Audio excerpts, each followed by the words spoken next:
reading from the letter that Paul wrote to the Philippians. Let the same mind be in you that was in Christ Jesus, who, though he was in the form of God, did not regard equality with God as something to be exploited, but emptied himself, taking the form of a slave, being born in human likeness. And being found in human form, he humbled himself and became obedient to the point of death, even death on a cross. Therefore God also highly exalted him and gave him the name that is above every name, so that at the name of Jesus every knee should bend in heaven and under the earth, and every tongue should confess that Jesus Christ is Lord, to the glory of God the Father. The word of the Lord. Thanks be to God.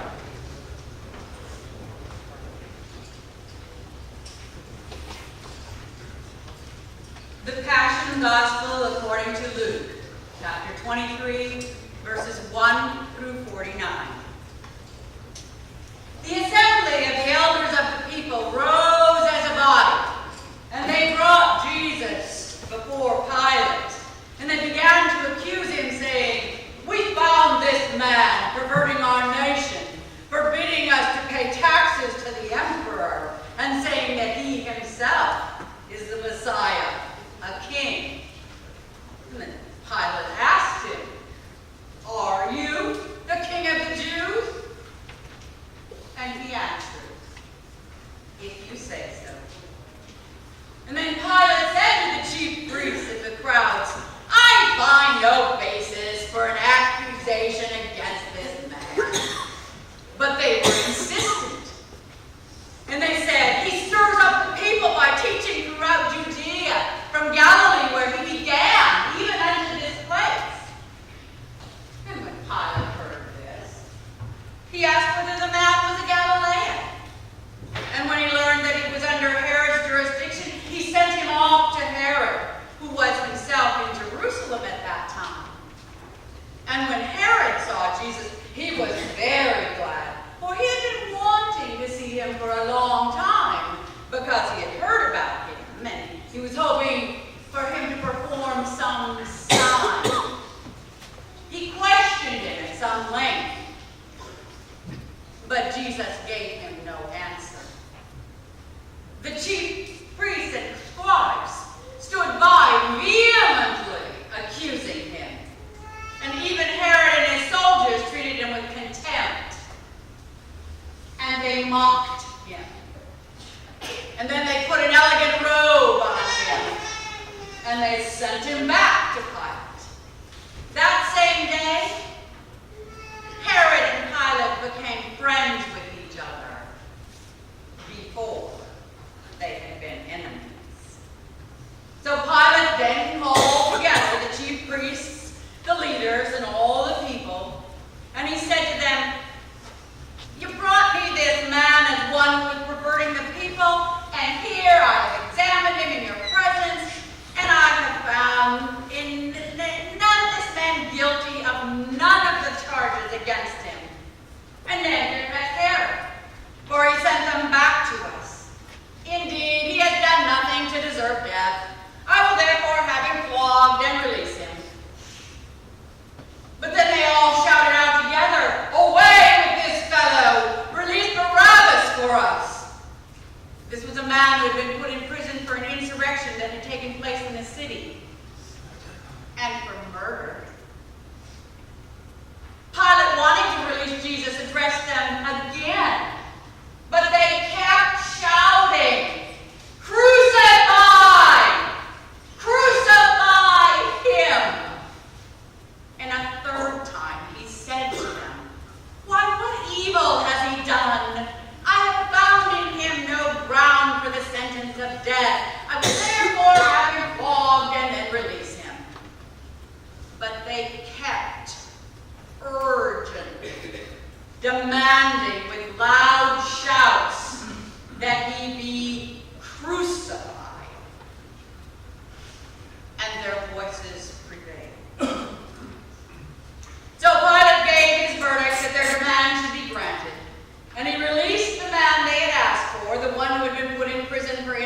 conviction in murder.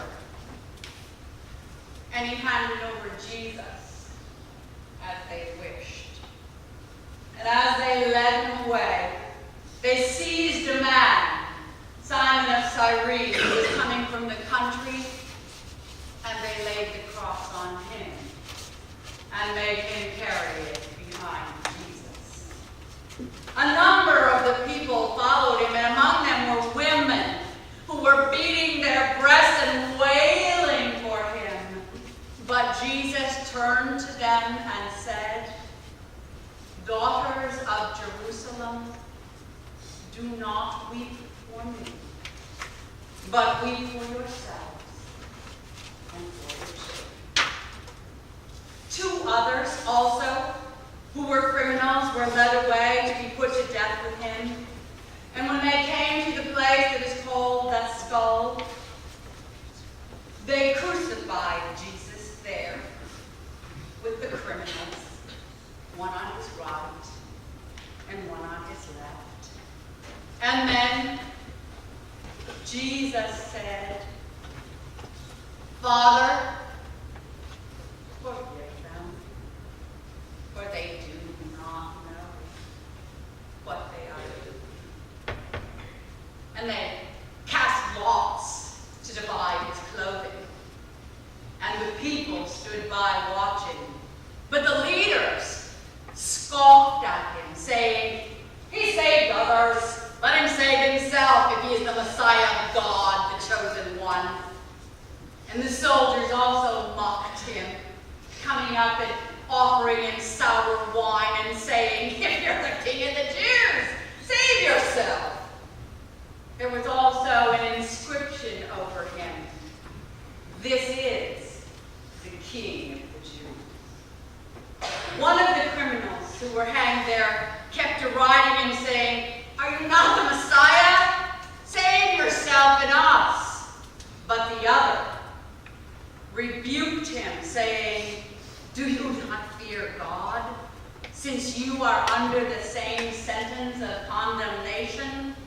And we indeed have been condemned justly, for we are getting what we deserve for our deeds, but this man has done nothing wrong." And then he said, "Jesus, remember me when you come into your kingdom." And he replied, "Truly I tell you, today you will be with me in paradise." It was now about noon, and darkness came over the whole land until 3 o'clock in the afternoon. And while the sun's light failed, the curtain of the temple was torn in two. And then Jesus, crying in a loud voice, said, "Father, into your hands I commend my spirit." And having said this, he breathed his last. And when the centurion saw what had taken place, he praised God and said, "Surely this man was innocent." And when all the crowds who had gathered there for this spectacle saw what had taken place, they returned home, beating their breasts.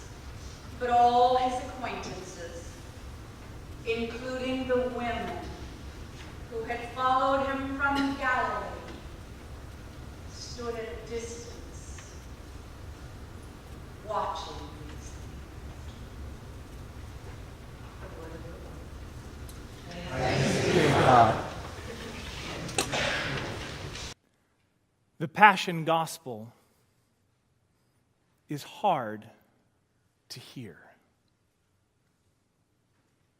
especially when life is breathed into it and the words come to life for us. It might make us uneasy, uncomfortable. I hope it does. Bishop Mark MacDonald, then Bishop of Alaska, who ordained me, was once in a Bible study, and he said, I believe that every time the gospel is read aloud, the world changes.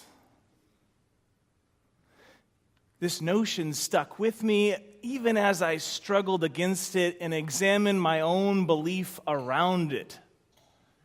Every time the gospel is proclaimed, the world is changed. We are a gospel people. We gather week after week to hear the gospel, rarely in such a large portion as we do on Palm Sunday. But that's not why this gospel makes us uneasy. Palm Sunday is significant for us, and we do well to include both the story of the triumphant entry into Jerusalem, but we cannot hear that without also considering the weight and magnitude, the agony and shame that Jesus faces while he is there.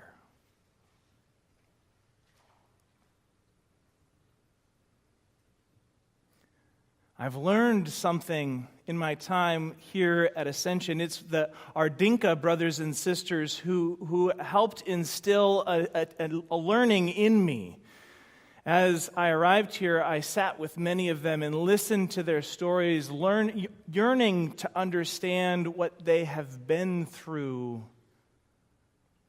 and their faith, their journey, their experience of the world.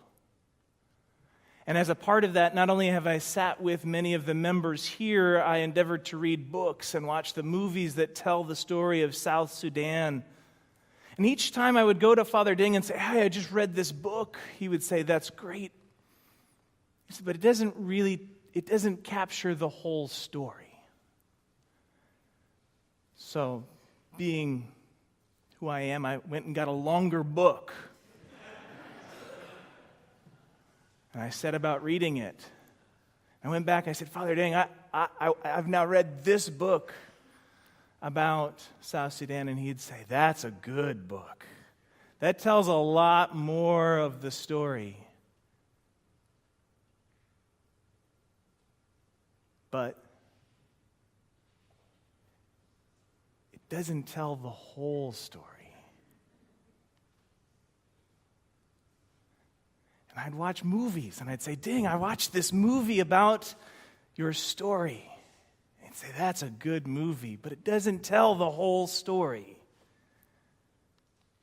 And we can be thankful as we gather as a gospel people that we don't get the whole story. We're meant to be left with some of the tension and agony that we experience in the Passion narrative.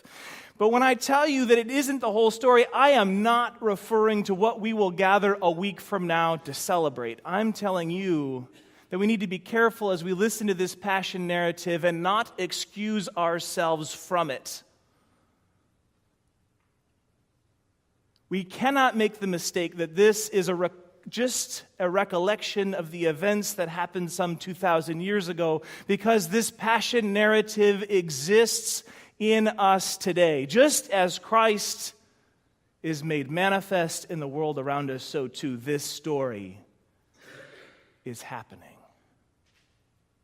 Often on Palm Sunday, the parish gathers and takes part in the telling of the Passion narrative. And it's a rich experience, but I've heard many an Episcopalian recount the trouble they experience as they're called upon to offer the words, crucify him.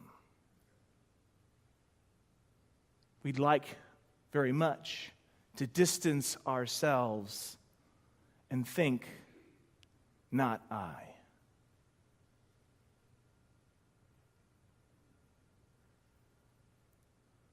When we witness injustice and don't take Christ's place, we're guilty. When we see fellow human beings in suffering and do nothing, it's as if we're shouting, "Crucify him."